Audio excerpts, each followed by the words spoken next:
स्वधर्म जागृतीचा विधायक बुरुज Analyzer News, Analyzer News। नमस्ते मेरे प्यारे हिंदी भाषा बोलने वाले जानने वाले प्यारे दोस्तों, महाराष्ट्र के बाहर के प्यारे दोस्तों, नमस्ते जी। मैं सुशील कुलकर्णी, एक मराठी व्यक्ति, अपनी मराठी भाषा के प्रति अभिमान रखने वाला और मराठी के साथ साथ हिंदी चैनल भी चलाने वाला मैं सुशील कुलकर्णी, क्योंकि भारत की सबसे ज़्यादा बोले जाने वाली भाषा हिंदी है। मैं मराठी का अभिमान मन में रखता हूं और हिंदी से प्यार भी करता हूं, और वही आज महाराष्ट्र में मराठी को लेकर क्या हुआ यह आपको हिंदी में समझाने आया हूं। दोस्तों, राज ठाकरे और उद्धव ठाकरे, महाराष्ट्र नवनिर्माण सेना और शिवसेना यूबीटी, इनके पार्टी का एक संयुक्त कार्यक्रम हुआ और इस कार्यक्रम में कुछ कम्युनिस्ट और कुछ एनसीपी के लोग भी उपस्थित थे। हालांकि कांग्रेस के नहीं थे। कांग्रेस वालों को पता है कि इतना मराठी करके भी कुछ नहीं हो सकता, क्योंकि कर्नाटक में भी उनकी सरकार है। कांग्रेस कोई प्रादेशिक पार्टी नहीं है भाई, वो नेशनल पार्टी है। वो नहीं थे। एनसीपी, शेतकरी कामगार पक्ष जिसे कहा जाता है, वो ऐसे जो एक जिला, 3 जिले या और मुंबई, यहां तक के मर्यादित सारी पार्टियां उपस्थित थी। ये मामला मराठी का था, लेकिन मुंबई के इर्द गिर्द ही घूमता रहा। महाराष्ट्र की बात नहीं थी उसमें, मतलब मुंबई महाराष्ट्र में रहनी चाहिए यह बात कही गई। चलो, मुझे ये बताना नहीं है आपको, मुझे ये बताना है कि मराठी का प्रेम व्यक्त करने वाले लोग कितने मराठी प्रेमी होते हैं। हालांकि यहाँ के लोकल टीवी चैनल्स जो मराठी में चलते हैं, राष्ट्रीय लेवल पर भी कुछ चैनल चलते हैं और स्टेट लेवल पर भी अपनी भाषा में कुछ चैनल चलते हैं। वो चैनल कैसे दिखा रहे थे, ये किस तरह से बातें हो रही थी और क्या क्या बोल रहे थे, मुझे इसके बारे में बोलना है। मुझे राज उद्धव के बारे में ज़्यादा कुछ नहीं बोलना है। हाँ, उद्धव ने कह दिया है कि हाँ मैं गुंडा हूँ, हाँ मैं गुंडा हूँ। एक बात मैं आपको समझा देता हूँ। राज ठाकरे ने अपने कार्यकर्ताओं को हिदायत दी, मारिए लेकिन वीडियो न कीजिए। जरा मैं कुछ वाक्य आपको दिखा रहा हूं जिससे मुंबई में रहने वाले गैर मराठी लोगों के मन में डर हो सकता है, लेकिन डरिए मत, ऐसा कुछ नहीं होने वाला है। राज ठाकरे का सुनिए। आता हे सुरू केलं, काल कोणाच्या ते व्यापाऱ्याच्या कानफडीत मारली मीरा भाईंदरला। बाचाबाचीमध्ये समोरचा गुजराती निघाला, इकडचा मराठी निघाला, त्याच्यामध्ये काय गुजरात्यानं मारलं का? केवढे व्यापारी आहेत, अजून तर काहीच केलेलं नाही। विनाकारण उठसूट काय मारामारी करायची गरज नाही आणि मारायची गरज नाही, पण जर जास्ती नाटकं केली तर कानाखाली आवाज काढलाच पाहिजे तुम्ही, पण चूक त्यांची असली पाहिजे। आणि एका गोष्टीचं लक्षात ठेवा, अशी कधी गोष्ट कराल त्याचे व्हिडिओ काढू नका।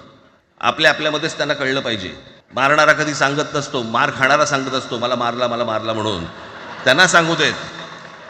पण याचा अर्थ उठसूट कोणालाही उगाच मारायचं काही कारण नाहीये। अनेक लोक आहेत, अनेक गुजराती लोक आहेत, माझ्या अनेक परिचयाचे आहेत। सुना, ये मराठी में था। कहा कि वीडियो मत निकालिए, मारिए, ऐसी कुछ बातें वो कह रहे थे। मारिए लेकिन वीडियो मत निकालिए, ऐसी ही भाषा में समझाया जाता है। और उद्धव ने क्या कहा? उद्धव ने कहा अगर भाषा का अभिमान गुंडागर्दी है तो हम गुंडे हैं। वो भी सुन लीजिए। आणि देवेंद्र फडणवीस आज जे बोलत, बातम्या आले सगळीकडे, मी इकडे बातम्या आणल्यात। भाषेच्या नावाखाली गुंडगिरी सहन केली जाणार नाही। जर महाराष्ट्रामध्ये मराठी माणूस न्याय मागण्यासाठी आंदोलन करत असेल आणि त्याला जर का तुम्ही गुंड म्हणत असाल तर आम्ही गुंड आहोत आम्ही गुंड। न्याय मागणं म्हणजे गुंडगिरी नाहीये। आणि जर का गुंडगिरी केल्याशिवाय तुमच्या दरबारी न्याय मिळत नसेल तर आम्ही गुंडगिरी करूच। सुना, मराठी के लिए खुद के ऊपर गुंडा होने का आरोप भी उद्धव सह सकते हैं, लेकिन क्या यह मराठी का प्रेम जिस तरह से दिखाया जा रहा है उस तरह से है? क्या उद्धव भी अच्छी तरह से मराठी भाषा जानते हैं? चलो, उसके लिए मराठी में वीडियो बनाऊंगा मैं, क्योंकि उसका एक्सप्लेनेशन हिंदी में देना मेरे लिए कठिन हो जाएगा। इसलिए मैं उसको छोड़कर मैं मीडिया और खुद उद्धव ठाकरे, खुद एमएनएस पार्टी किस तरह से मीडिया या सोशल मीडिया पर वो व्यक्त हो रहे थे, ये आपको दिखाना चाहता हूं। सबसे पहले एबीपी आनंद बाजार पत्रिका जो बंगाल का मूल है, हिंदी में भी चलाता है, पंजाबी में भी चलाता है, मराठी में भी चैनल चलाता है, उसकी एक खबर आपको दिखा रहा हूं, फेसबुक पर डाली हुई एबीपी माझा ने। उसमें आपको दिखा होगा कि इसी मराठी कार्यक्रम की बात वो कह रहे हैं और नीचे लिख रहे हैं लिंक, कमेंट बॉक्स में देखिए। अब ये लिंक शब्द भी अंग्रेजी है, जिसे मराठी में दुआ कहा जा सकता है, और कमेंट बॉक्स में देखिए यह बात भी अंग्रेजी में लिखी गई है। मतलब कमेंट और लिंक, इसके लिए पर्यायी मराठी शब्दों का चयन ही ये नहीं कर पाए। जरा शिवसेना यूबीटी का ही फेसबुक अकाउंट मैं आपको दिखाता हूं, जिसमें दिखेगा आपको कि शिवसेना नाम ही अंग्रेजी में लिखा है। मराठी पर प्रेम जताने वाले अपने पार्टी का नाम ही फेसबुक पर अंग्रेजी में लिखते हैं, हालांकि इसमें मराठी में लिखने की पर्याय उपलब्ध है, लेकिन वो नहीं लिखते। इतना ही नहीं, लाइव सीधा प्रसारण लिख सकते हैं हिंदी में लिखना है तो, थेट प्रक्षेपण लिख सकते हैं मराठी में लिखना है तो, लेकिन नहीं, वो लाइव लिखकर उसे हैशटैग भी दे रहे हैं। मतलब इनको भी अंग्रेजी चढ़ी हुई है भाई इनके ऊपर। महाराष्ट्र नवनिर्माण सेना एक ऐसी पार्टी जो मराठी लोगों के हक के लिए लड़ती है। जरा इसका एक एमएनएस का ऑफिशियल फेसबुक पेज है। मैं हिंदी में अगर मुझे पर्याय न दिखे तो मैं सीधे अंग्रेजी शब्द इस्तेमाल कर लेता हूं, मुझे कोई आपत्ति नहीं है, परहेज नहीं है। एमएनएस अधिकृत नाम का एक पेज है इनका। जरा इसके स्क्रीनशॉट मैं आपको दिखा रहा हूं, जिसमें भी एमएनएस अधिकृत ने ही एमएनएस अधिकृत यह शब्द भी अंग्रेजी में ही लिखा है, अंग्रेजी में ही लिखा है, ना कि मराठी में। एक अखबार है, डिजिटली चलता है, सरकार नामा नाम का, सकाळ ग्रुप का है। उसने तो सारे के सारे हैशटैग लाइंस अंग्रेजी में लिख डाले हैं और बात मराठी की कर रहे हैं। मैं चूंकि यह कार्यक्रम जब हो रहा था तो मुंबई से लौट रहा था और रास्ते में गाड़ी में ये सब चीजें सुन रहा था।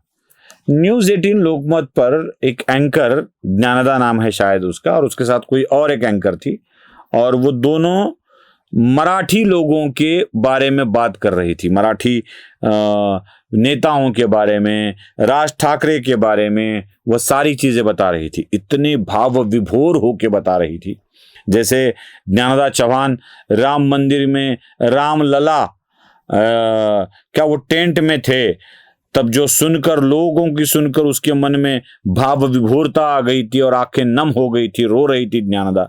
उसी तरह से भाव विभोर होकर राज ठाकरे और उद्धव ठाकरे के लिए कुछ कह रही थी।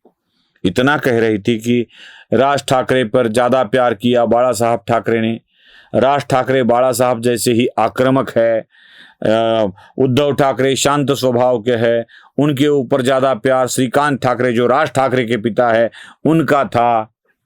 वो सारे एक इसका बच्चे पर प्यार था, बाला साहब के बच्चे पर श्रीकांत ठाकरे का प्यार था, तो श्रीकांत ठाकरे के बच्चे पर बाला साहब ज्यादा प्यार करते थे। ये सारी बातें वो बता रही थी, उनकी अंदरूनी घटनाएं बता रही थी, जैसे ज्ञानदा बहुत ही उम्र से बड़ी लड़की हो। लेकिन उनके साथी और वो जिन जिन शब्दों का इस्तेमाल कर रहे थे, मैं उन शब्दों को आपके सामने रखना चाहता हूं। वो दोनों कह रही थी कि देखिए दो नेताओं का सिंक्रोनाइजेशन कैसा है, एक ही बार अपने घर से बाहर निकले हैं, वो चाहते हैं कि एक ही बार पहुंच जाए वहां पर। सिंक्रोनाइजेशन, आपसे तालमेल नहीं कहा, सिंक्रोनाइजेशन कैसा है देख लीजिए। वर्ली के डोम में यह कार्यक्रम हुआ, तो डोम के लिए मराठी शब्द ये ढूंढ नहीं पाए, डायरेक्टली वो स्टेज पर आ जाएंगे। घर से निकले हैं, शायद वो ग्रीन रूम में नहीं रुकेंगे, डायरेक्टली वो स्टेज पर आ जाएंगे। राज ठाकरे की कार सिग्नल पर रुकी है, कार सिग्नल, स्टेज डायरेक्टली, डोम, सिंक्रोनाइजेशन। जब उद्धव ठाकरे फुल प्लेज राजनीति में आए, फुल प्लेज राजनीति में आए, ये शब्दों का चयन देखिए। कुटुंब कबीला, अब यह कबीला शब्द भी मराठी नहीं है, कुटुंब कबीला यह एक शब्द इस्तेमाल किया गया। पूरी ठाकरे फैमिली इस वक्त मौजूद है स्टेज के सामने, फैमिली स्टेज के सामने मौजूद है। अब राज ठाकरे और उद्धव ठाकरे ग्रीन रूम में बैठे हैं, दोनों के लिए अलग अलग ग्रीन रूम बनाई गई थी, लेकिन उन्होंने तय किया कि एक ही ग्रीन रूम में बैठेंगे और वहीं से डायरेक्टली स्टेज पर आ जाएंगे। ग्रीन रूम में बैठेंगे, डायरेक्टली स्टेज पर आ जाएंगे। मांजरेकर ने जो राज ठाकरे का इंटरव्यू लिया था वही टर्निंग पॉइंट हुआ। इंटरव्यू, टर्निंग पॉइंट, यह भी अंग्रेजी शब्द थे, इंटरव्यू और टर्निंग पॉइंट। बड़ी बड़ी स्क्रीन लगवाई गई है जिसके ऊपर लोग देख सकते हैं, बड़े बड़े स्पीकर लगवाए गए हैं जिसके ऊपर क्या हो रहा है वो सुन सकते हैं। Screen, speakers. अब की अपडेटेड खबर क्या है यह आपको अभी दिखाते हैं। अब की अपडेट आपको देता है, अपडेटेड खबर, अपडेट यह भी होता है। वहां पे वरली का एक लोकल का बैंड बज रहा था, मतलब बजाया जा रहा था, बैंड बजाया जा रहा था। वो ब्रॉस बैंड कंपनी थी। देखो ना कितने शब्द इस्तेमाल कर रहे थे ये न्यूज वाले।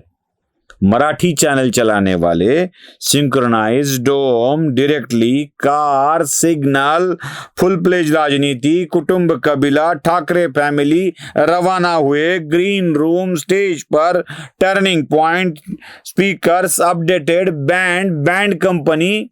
अरे बाप रे बाप, ऐसे लग रहा था कि मराठी नहीं अंग्रेजी सुन रहा हूं, ऐसे लग रहा था।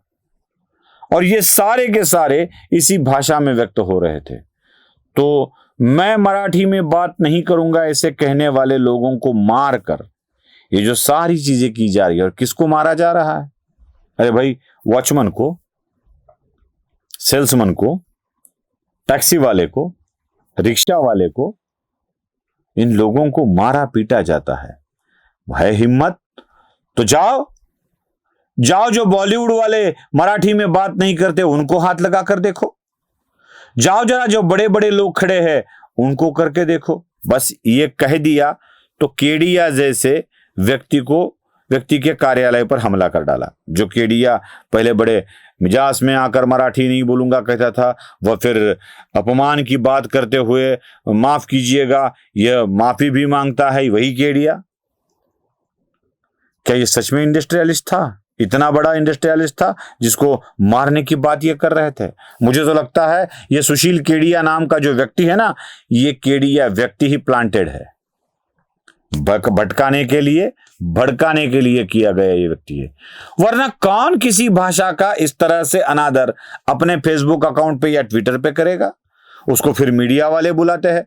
न जाने कितने ट्वीट रोज होते होंगे, हर एक को तो मीडिया वाले नहीं बुलाते। मुंबई में भी राज ठाकरे, उद्धव ठाकरे या मराठी के खिलाफ ट्वीट करने वाले कितने होंगे, उन सबको तो मीडिया पे नहीं बुलाया जाता। और केडिया को मारा नहीं, केडिया के ऑफिस पर नारियल फेंके गए, मारने की बात कही गई और फिर केडिया ने माफी मांग ली। क्या ये केडिया प्लांटेड थे? जरा सोचना चाहिए। अरे बस मराठी के नाम पे हल्ला मचाकर, मराठी के नाम पे रंडी रोना रो के इस तरह की बातें अगर की जाती है ना, तो ये मराठी का भ्रामक प्रेम होता है, समझ लीजिए। नमस्ते।